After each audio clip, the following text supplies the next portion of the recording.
nós vamos estar falando na palavra do Senhor a preparação para a vinda de Cristo. Uma preparação diferente aqui nesse texto, né, que diz assim, em Lucas capítulo 12, versículo 42. O Senhor respondeu: quem é então o empregado fiel e inteligente? É aquele que o patrão encarrega de tomar conta da casa, de dar comida na hora certa aos seus empregados. Feliz aquele empregado que estiver fazendo isso quando o patrão chegar. Eu afirmo a vocês que de fato vai colocá-lo como encarregado de toda a sua propriedade. Quem é então o empregado fiel e inteligente? É aquele que o patrão encarrega de tomar conta da casa e dar comida na hora certa aos seus empregados.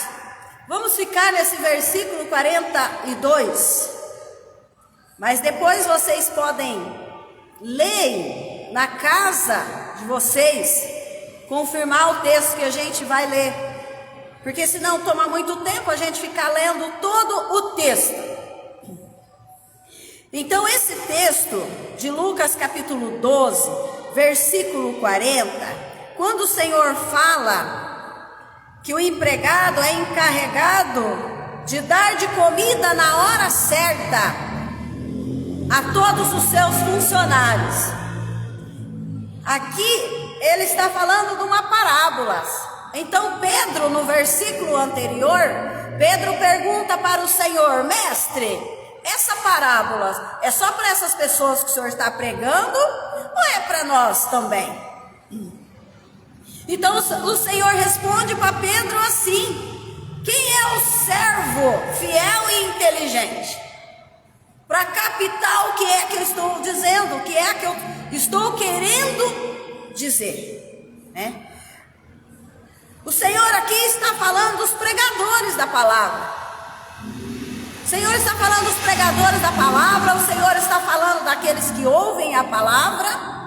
De uma forma geral, o Senhor está falando dos crentes.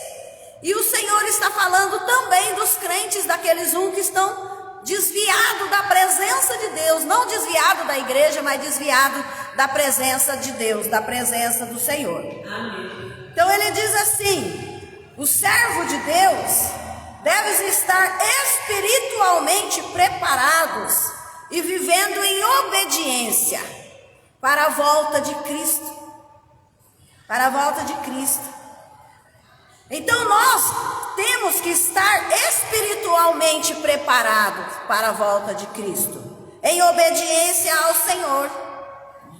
Então o Senhor, ele virá no momento inesperável. No momento em que eu e você, nós estamos esperando, o Senhor vai vir. Ele vai vir de surpresa. De surpresa.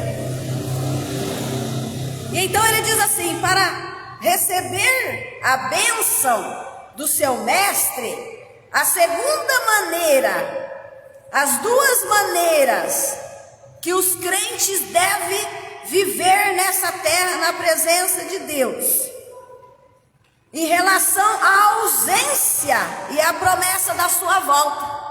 Nós temos o Espírito Santo de Deus que nos consola, nos dirige a nossa vida e fala conosco. A presença de Deus. Só que quando Jesus estava na terra, que ele estava falando com os seus discípulos, principalmente com Pedro, né? Sempre era o Pedrão, que o Pedro ia se transformar num grande pregador do evangelho. Então o Pedro sempre estava falando com o mestre, fazendo pergunta, ouvindo o mestre.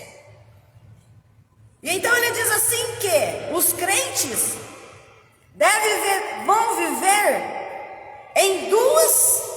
de duas maneiras que o crente deve viver: pela ausência de Cristo e pela promessa da sua volta. Primeiro, Jesus prometeu que iria voltar. Nós temos que acreditar nisso e viver para isso, acreditando que a qualquer momento,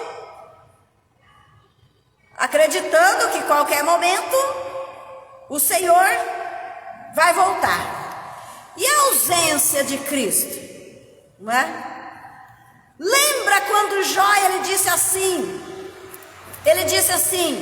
eu não quero saber de conversa de ninguém, eu quero saber de ir no trono de Deus e falar com ele cara a cara. Eu quero conversar com ele cara a cara, eu quero ver ele, eu quero ver a face dele, eu quero estar na presença dele. Eu não me importo com as conversas das pessoas, eu quero saber de conversar com Deus, eu quero saber de ir até o trono de Deus e falar com ele cara a cara.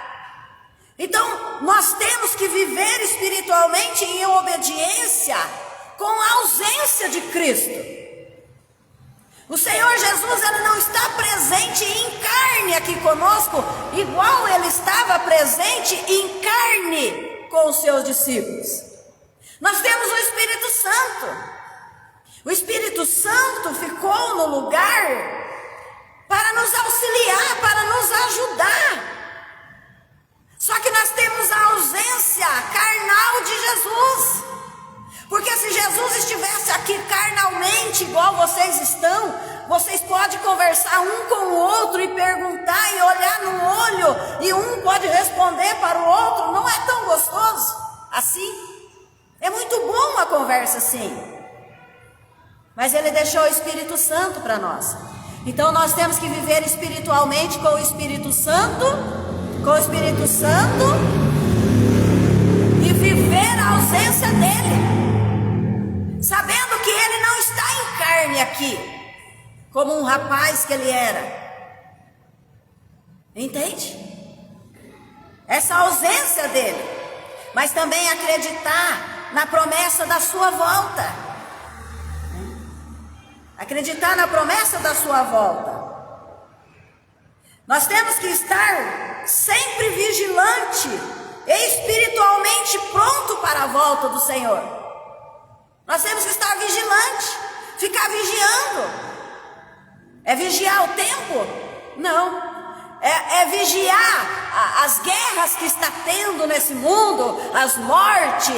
É isso que nós temos que vigiar? Não. Nós temos que vigiar a nossa vida, nós temos que olhar para a nossa vida, como é que nós estamos na presença de Deus, não é vigiar o mundo.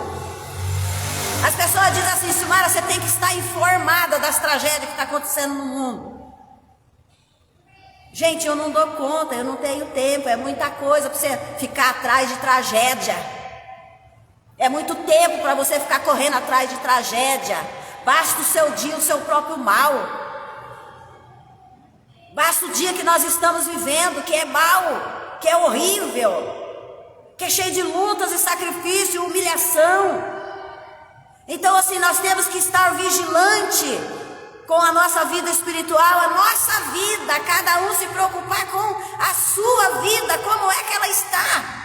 Não com as tragédias do mundo que está acontecendo. Eu não vou conseguir resolver as tragédias do mundo. Eu não consigo nem resolver o problema do povo da igreja. Eu vou resolver a tragédia do mundo?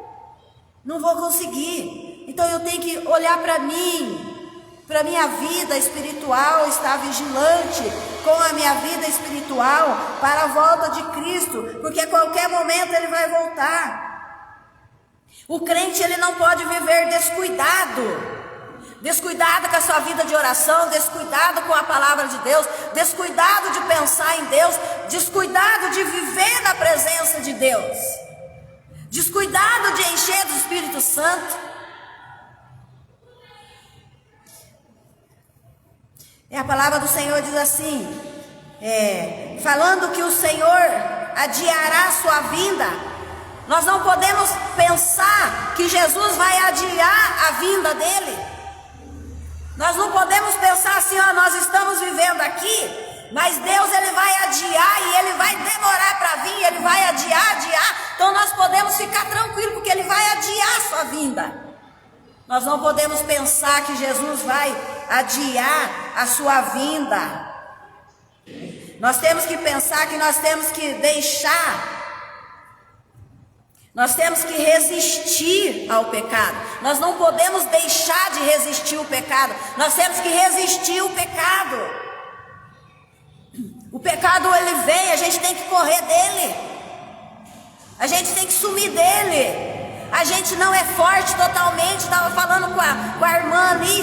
Olha, fuja na onde que tem coisa errada.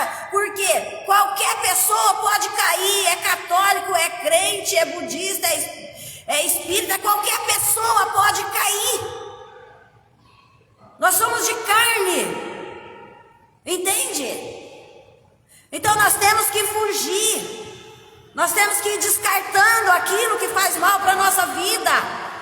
Ninguém é perfeito, não. Ninguém consegue ficar de pé sem a presença de Deus, não.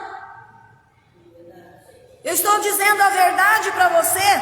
Nós não podemos deixar de resistir ao pecado. Nós temos que afastar-se do caminho do pecado. Nós não podemos negar que Cristo voltará a qualquer momento. Ele julgará discípulo infiel, que é o que esse texto está falando, né? Eu afirmo a vocês que de fato o patrão vai colocá-lo como encarregado de toda a sua propriedade. Mas imagine o que acontecerá com aquele empregado que vai pensar que o seu patrão está demorando para voltar. E ele vai e começa a pegar os empregados e a bater nos outros empregados, bater nas empregadas, comer e beber até ficar bêbado. Então o patrão voltará no dia em que o empregado menos espera, na hora que ele não sabe. Aí o patrão mandará cortar o empregado e condenará ele para ir aonde os desobedientes vão. O empregado que sabe qual é a vontade do patrão, mas não faz o que ele quer, será castigado com muita chicotada. Mas o empregado que não sabe o que o patrão quer, mas faz alguma coisa que merece castigo, esse empregado será castigado com poucas chicotadas. Assim será permitido muito quem recebe muito, e daquele a quem muito é dado, muito será pedido. Aquele que muito é dado, muito será cobrado. Aquele que é pouco dado, pouco será cobrado. Então aqui ele está falando dos pregadores da palavra do Senhor. Os pregadores da palavra do Senhor. Vê que Deus está demorando, começa a deixar os seus empregados passar fome. Ou seja, Deus é o nosso patrão. E ele deixou os pregadores da palavra, que são outros patrão abaixo de Deus. E aí tem os irmãos que estão sentados no banco, que são, né? É simbólico isso aqui que Jesus está falando, tá? Que são os funcionários. Aí ao invés do patrão alimentar os funcionários, que é o povo de Deus, alimentar o povo de Deus com a palavra da verdade, eles pegam, começam a roubar os irmãos da igreja, a roubar os funcionários, a espancar, a humilhar, porque fala assim: Deus está demorando, Deus não vem, o patrão não vem, então eu posso fazer o que quiser. Então Jesus diz assim para Pedro,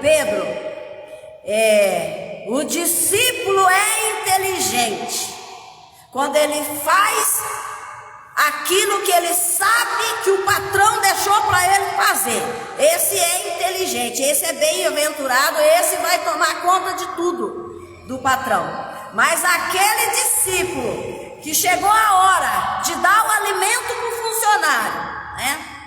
Que é os membros, que é os filhos de Deus, e ele não dá, esse será castigado. Então aquele que é muito é dado, muito será cobrado. Aquele que é pouco dado, pouco será cobrado. Ou seja, vamos aqui para a explicação para vocês poderem entender. Então assim, vamos colocar um exemplo assim. Para mim é muito dado, porque eu já preguei muito a palavra de Deus. Eu sei a Bíblia, eu entendo a Bíblia, eu sei como a palavra de Deus funciona.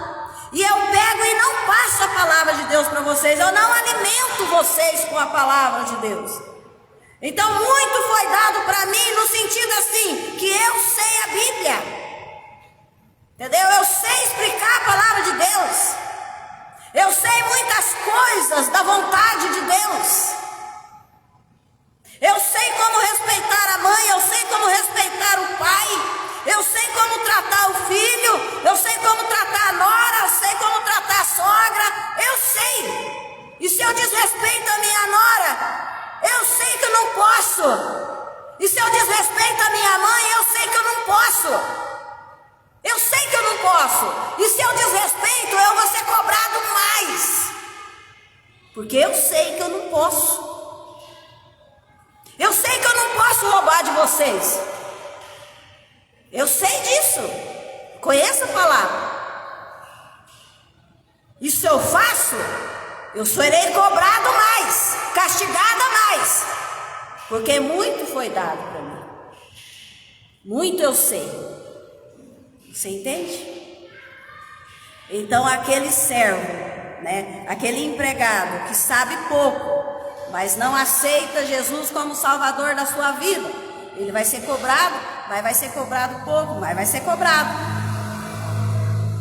Ele sabe pouco, por isso que ele não fez o certo, né? Ah, o patrão vai chegar, mas eu não sei o que fazer. Eu não sei onde pegar. Sabe quando você arruma um funcionário pela primeira vez, o funcionário chega no serviço e você não ensina o funcionário, o patrão não ensina o funcionário, não fala nada para o funcionário, o que tem que ser feito, só larga ele lá. Aí ele passa o dia inteiro sem fazer nada, daí o patrão chega e olha que está tudo sem fazer. Vai ser cobrado dele, mas pouco, porque não ensinou, não falou o que é que tinha que ser feito. E então a palavra do Senhor, ela diz assim, que Cristo voltará a qualquer momento, e ele julgará os discípulos infiel. O que é discípulo? Alguém pode falar bem alto? O que é discípulo? Eu já falei milhões aqui. Não tem problema vocês não saberem não, gente. Discípulo é aprendiz. É aquele que aprende com seu mestre. Nós aprendemos com Jesus. Jesus é o nosso mestre. Então discípulo é aprendiz. Nós vamos morrer discípulo, tá? Porque sempre nós temos que aprender com o nosso mestre, né? Então ele julgará o discípulo infiel e negligente.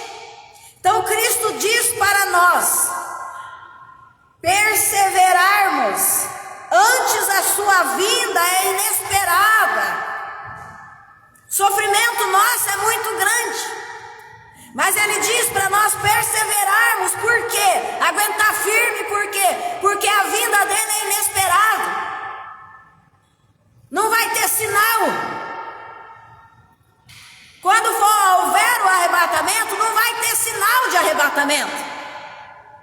Quem vai saber da vinda de Jesus é só lá nos 7 anos da besta. Quem ficar nos 7 anos da besta vai saber, porque eles vão contar os anos e vão contar os meses. Então para eles vão saber, ó, Jesus vai chegar a tal tempo. Para nós não, nós não vamos ter sinal. Nós não temos sinal da vinda de Cristo. Não é porque está acontecendo esse terremoto, muita guerra, que é o sinal do arrebatamento. Não, nós não temos sinal. Então Jesus ele está dizendo, vocês, Pedro, vocês não vai ter sinal. Não tem sinal da vinda de Jesus Cristo. A vinda dele vai ser inesperada. Então ele diz assim, por isso que eu estou dizendo para vocês, não vai haver oportunidade para arrependimento e não vai haver oportunidade para conversão. Eu não consigo aceitar Jesus de um dia por outro.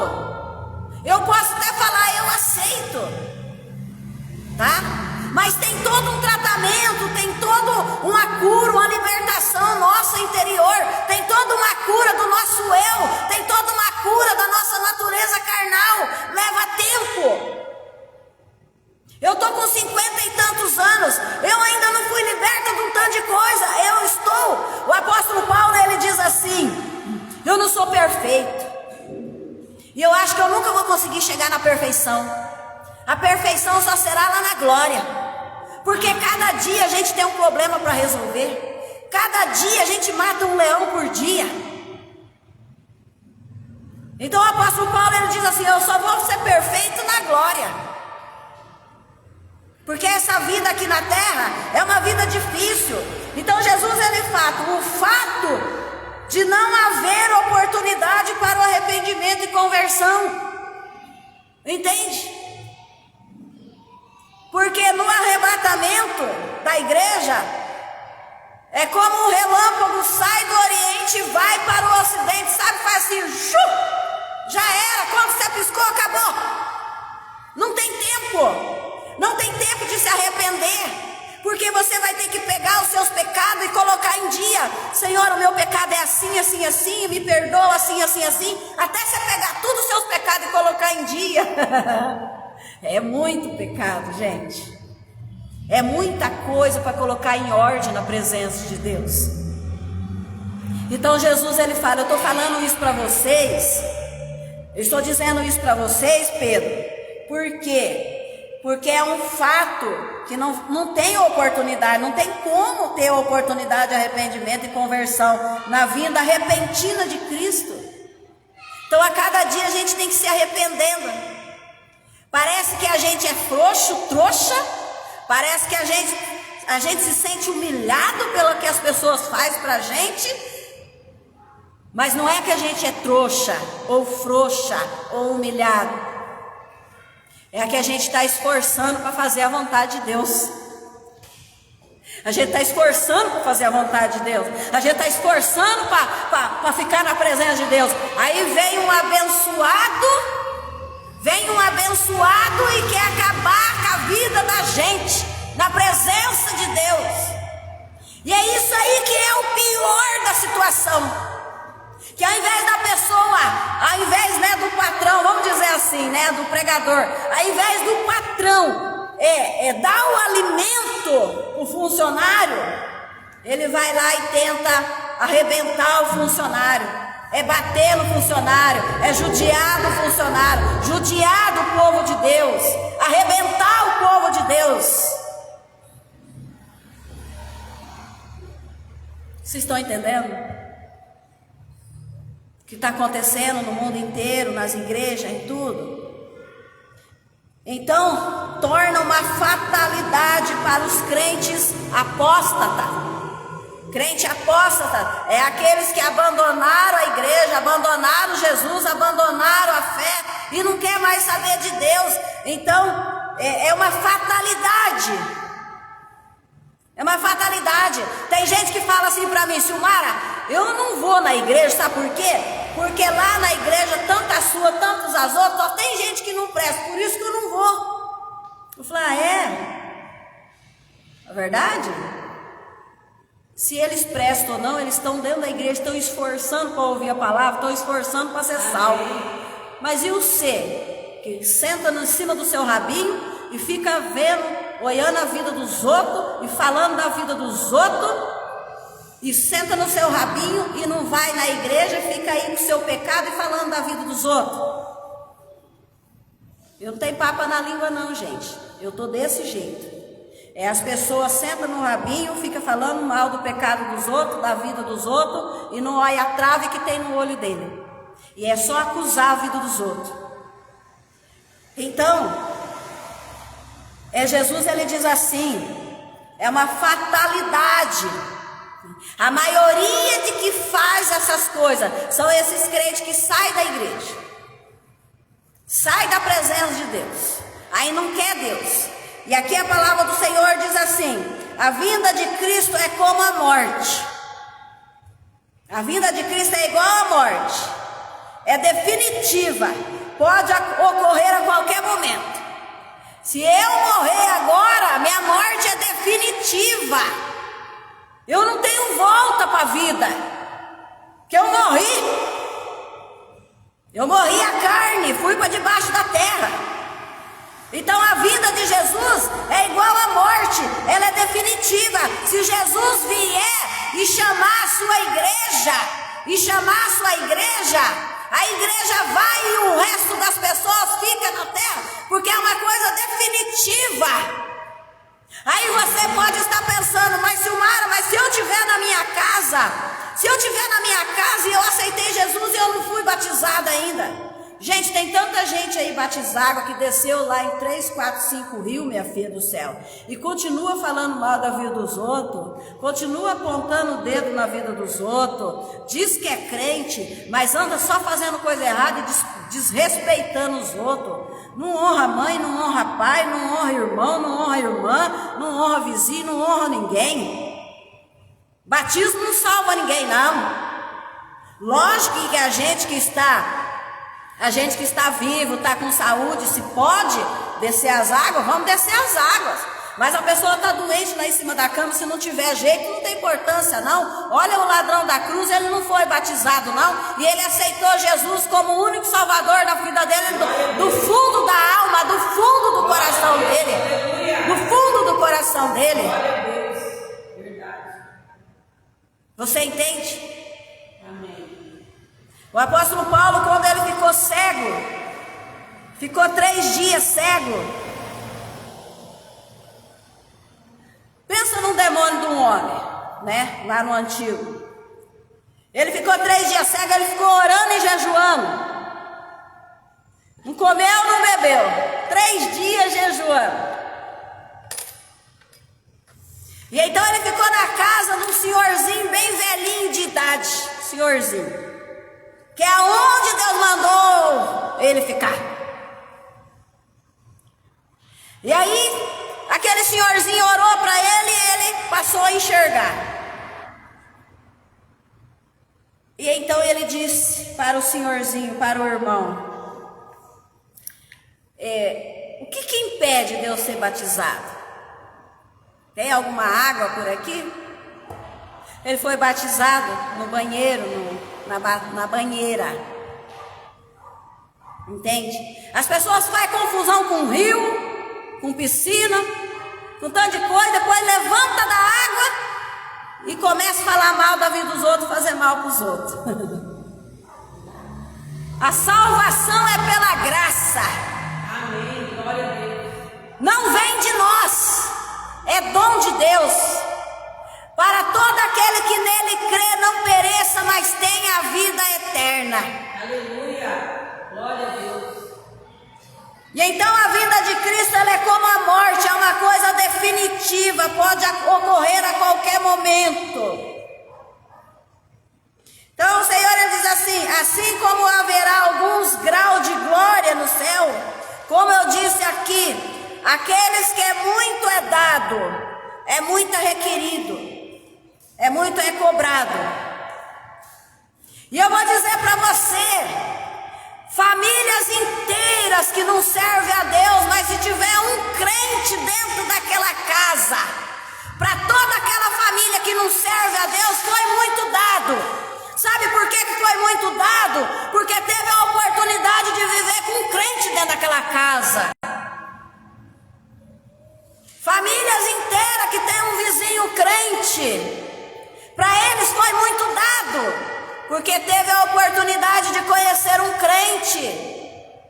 Então foi muito dado. Foi muito dado para você que está participando aqui da igreja, aprendendo a palavra de Deus. Está sendo muito dado para você. Você está aprendendo a amar a Deus, está aprendendo a respeitar as pessoas. Então isso é muito dado para você. Então, assim como haverá alguns graus de glória lá no céu, na novo céu e nova terra haverá graus de glória. Também haverá diferentes graus de sofrimento no Sheol. Aqueles que foi muito errado, muito sofrimento. Aqueles pouco erro, mas foi para o céu, não aceitou Jesus, sofrimento também. Então, conforme os privilégios que as pessoas passaram aqui na terra, né?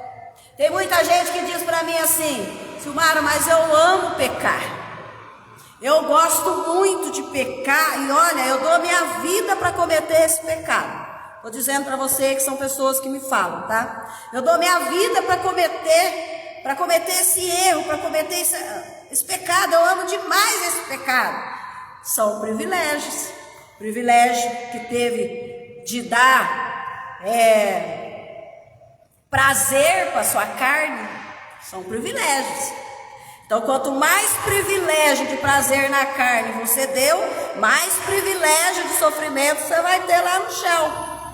Para aqueles que não são arrependidos e não acreditar em Jesus.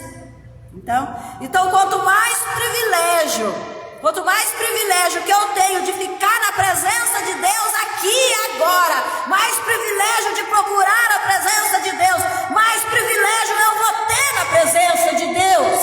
Glória a Deus, aleluia. Um grau de glória maior na presença de Deus. Glória a Deus.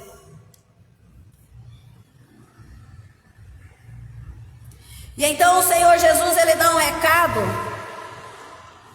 para os fariseus, mestre da lei.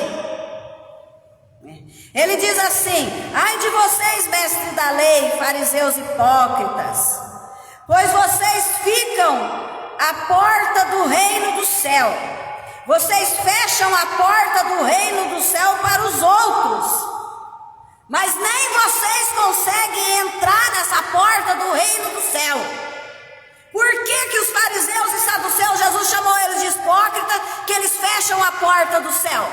Por quê? Fecha porque não prega o evangelho.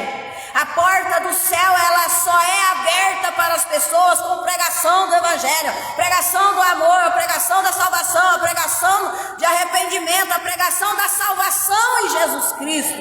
Essa é abrir a porta e a janela do reino do céu, para que as pessoas conheçam o verdadeiro evangelho, porque não está tendo o verdadeiro evangelho.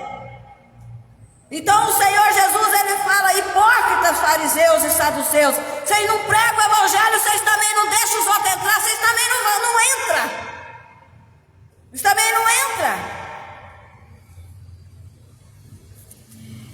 E então vocês não deixam entrar, e também não deixam aqueles que estão querendo entrar para o reino do céu. Muitas pessoas querendo entrar no reino do céu, muitas pessoas querendo conhecer a pregação do evangelho assim como ela é, mas não há quem pregue, não há quem ensine. Ou seja, as pessoas não estão aprendendo, elas querem entrar, mas não sabem de que jeito que entra no reino do céu, não sabem de que jeito que entra no reino do céu.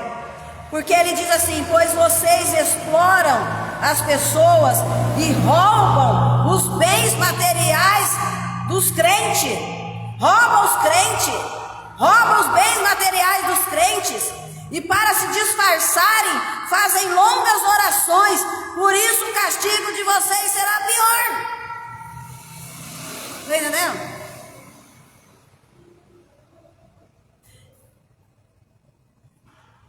Eu digo para vocês assim: as pessoas vão lá dar oferta na igreja conforme está no coração, né? Conforme está no coração. Só que muitas vezes eles dizem assim: ó, além de que você dê o seu dízimo, você ainda tem que dar cimento, você ainda tem que dar tijolo, você tem que dar isso, você tem que dar aquilo, você tem que dar aquilo outro. Cada um dá conforme está prescrito no seu coração, cada um dá conforme sente. Ninguém é obrigado a nada. Nós temos que ajudar a obra do Senhor para manter a obra do Senhor. Mas as pessoas dão conforme está no coração, conforme pode. Amém. Pastores não devem roubar os seus membros, pegar bens materiais de membros. Igrejas milionárias. A pessoa trouxe o celular para mim e falou assim: olha aqui, celular. Esse aqui é o pastor mais milionário do mundo.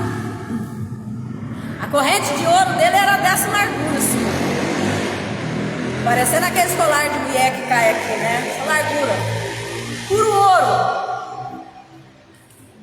Eu não estou julgando, está entendendo? Eu estou dizendo aqui que o Senhor Jesus está dizendo para essas pessoas que ficam disfarçando de crente, disfarçando de fazer oração e pegam os bens materiais dos seus funcionários. Patrão, pega os bens materiais dos seus funcionários, quer dizer, é simbólico aqui, patrão. Aqui quer dizer pregadores do evangelho, pregador da palavra. Que além disso, deixa os seus servos passar fome, fome da palavra, fome de aprender, sede e fome da presença de Deus. Não que o pregador vai te dar a presença de Deus, mas você vai aprender a verdade, você vai saber a verdade. Assim como a verdade ela é, aceita que se quiser, obedece quem tem juízo. Amém. Quem é inteligente, Jesus está dizendo. Amém. Então o castigo desse será pior. Então eu sempre falo assim, eu quero lá saber, sabe, que é para tirar sarro na minha cara.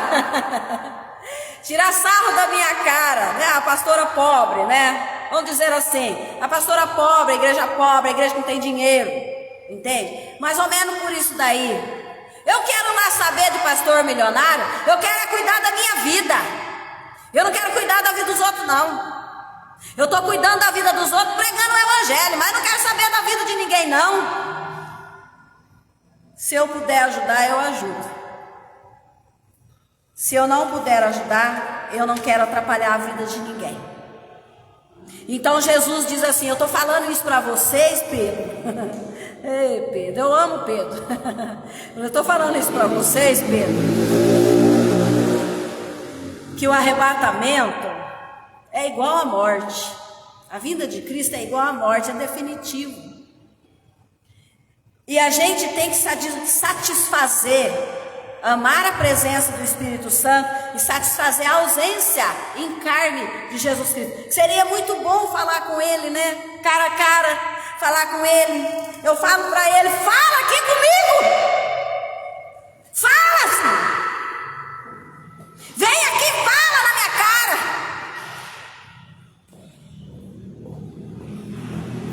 É tão bom a presença dEle em carne, falar na sua cara assim, olha, é assim, minha filha, que tem que ser feito. É assim, minha filha, não sei o quê.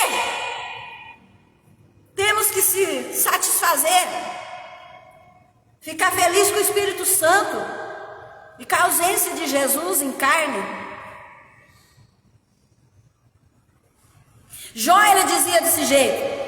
Os colegas dele iam lá dar conselho para ele, falavam assim, sai daqui, vocês não sabem aconselhar, some daqui. Eu quero é a presença de Deus, eu quero entrar no trono dele, eu quero ir lá no trono dele e falar na cara dele, cara a cara com ele. Por que eu estou com o corpo cheio de ferida? Por que eu estou sofrendo desse jeito? Por que a minha vida está desse jeito? Por que a minha vida não dá uma reviravolta? Por que a minha vida não muda? Porque ainda eu tenho que ter essa mulher que fica falando, abandona o seu Deus e morre, seu verme.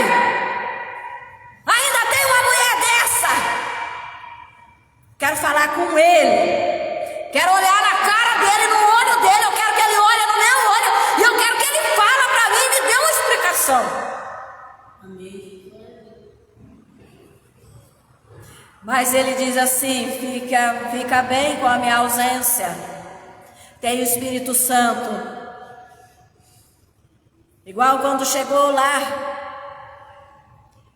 o rico e o morto pobre. O rico diz assim, pai Abraão, manda que Lázaro molhe a minha boca com água. Eu estou aqui nesse lugar aqui, minha boca está seca. Não pode, daqui não passa para lá e do lá não passa para cá. Não dá não. Então faz o seguinte, manda algum morto aí, algum profeta ir lá falar com meus irmãos. Com meus irmãos não vim nesse lugar aqui não. E então o pai Abraão diz para ele assim, olha, lá tem a Bíblia e lá tem os patrão, né? Ou seja, os pregadores da palavra, lá tem os profetas, que os seus irmãos acreditam neles. Ou seja, nós temos que acreditar na palavra de Deus, a ausência de Jesus em carne, e acreditar na palavra de Deus. Então Jesus fala para os fariseus, os saduceus, a seus hipócritas: vocês viajam o mundo inteiro, vocês atravessam o mar, vocês viajam de avião, vocês vão para o mundo todo, em todas as terras, procurar alguém para se converter, uma pessoa para converter na sua religião. Converter na sua religião, vocês furam o mundo. Vai para Jerusalém, vai para os Estados Unidos, vai pregar em tal lugar, tudo para se converter na sua religião. Mas eu não vejo vocês pregar salvação em Cristo Jesus. Amém. Nós não temos religião. A nossa religião é Jesus Cristo. É Jesus Cristo que salva. É Ele que cura, é Ele que liberta. Então Jesus, Ele fala: vocês viajam o mundo inteiro de jato, tem que ter um jato particular para ir lá converter uma pessoa na sua religião. Na sua religião. Não em Cristo, mas na sua religião. Religião pode ser qualquer coisa. Religião pode ser cerveja. Religião pode ser cigarro. Qualquer coisa dessa é religião.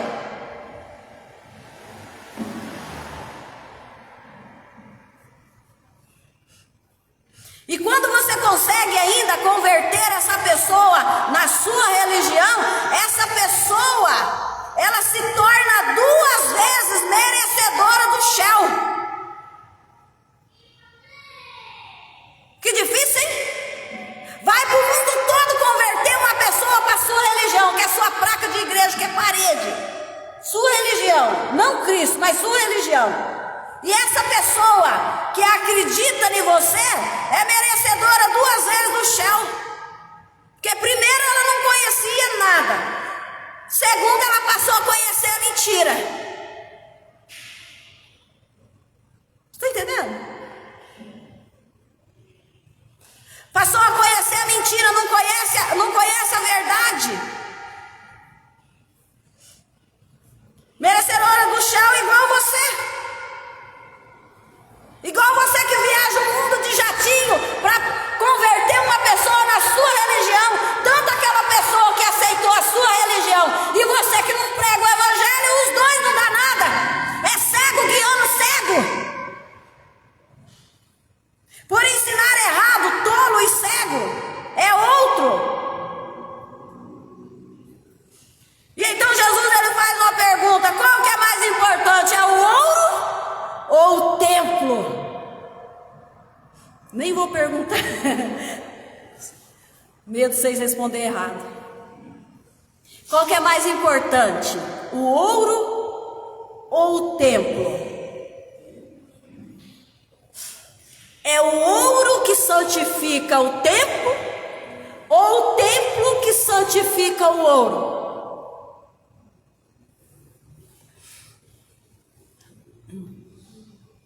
Gente, eu vou responder, não vou deixar vocês responderem isso aí não, tá? Ó, é o templo do Espírito Santo, é o templo na presença de Deus que santifica o ouro. Não é o ouro que santifica o templo. Não é uma igreja milionária cheia de ouro que vai santificar o templo, que vai santificar a presença de Deus. É o templo cheio do Espírito Santo que vai santificar o ouro. É o templo cheio do Espírito Santo que vai abençoar a sua casa, vai abençoar a sua loja, vai abençoar a sua vida, vai abençoar o seu mercado, vai abençoar o seu trabalho. É o templo de Deus, é a presença de Deus que vai fazer a sua vida material ser abençoada, que vai fazer você ficar rico. Não é a sua riqueza, não é os pregadores roubando os membros, roubando os seus funcionários, roubando as pessoas, os bens materiais da igreja. Não é eles roubar, que eles vão deixar o templo bonito que vai santificar. Mas é o templo que santifica o seu ouro. É o templo de Deus, é o templo do Espírito Santo que abençoa você. Você entende? Qual é mais importante? A oferta ou o altar que santifica a oferta? Prenderam, né?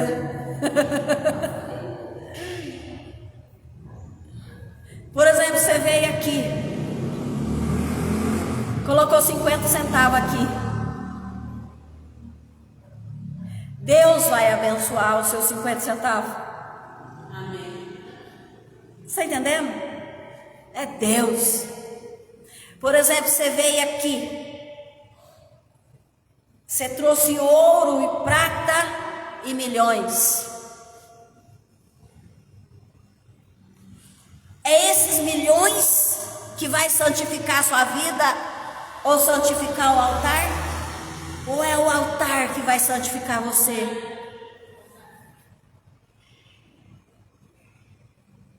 Você está entendendo? O que importa para Deus, o que importa para Deus é você, é sua alma, seu coração, desejo de mudança, desejo de estar na presença de Deus, desejo de amar a Deus. Isso não tem ouro que pague, porque não é fácil estar na presença de Deus, não é fácil servir a Deus. Eu falo isso daí, eu provo para vocês. Não é fácil não. Tem hora que a gente tem vontade de chutar o balde. Tem hora que a gente tem vontade. Você está lá vendo aquela pessoa fazer coisa errada, aquele fingimento, fazendo coisa errada. Assim para você, sabe? Sua família, seus parentes. E você não pode falar umas poucas e boas na cara dela ou na cara dele.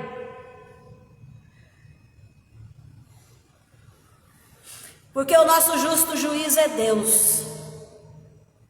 É Ele que se vinga. É Ele que faz. Muitas pessoas dizem assim, eu gosto de falar umas poucas e boas na cara da Silmara, porque eu sei que ela vai ficar quieta, ela não vai falar para ninguém, ela não vai espalhar e ela não vai denigrir a minha imagem. Verdade. Eu não vou fazer isso. Eu faço tudo para apaziguar a tempestade da minha família, onde quer que eu vou. Que essa é a vontade de Deus. Aí você sai como que você não presta e como que você é ruim. Mas você sabe que você está fazendo certo. Você sabe que você está fazendo certo. Mas as outras pessoas não sabem que você está fazendo certo. E se você contar, você não presta do mesmo jeito.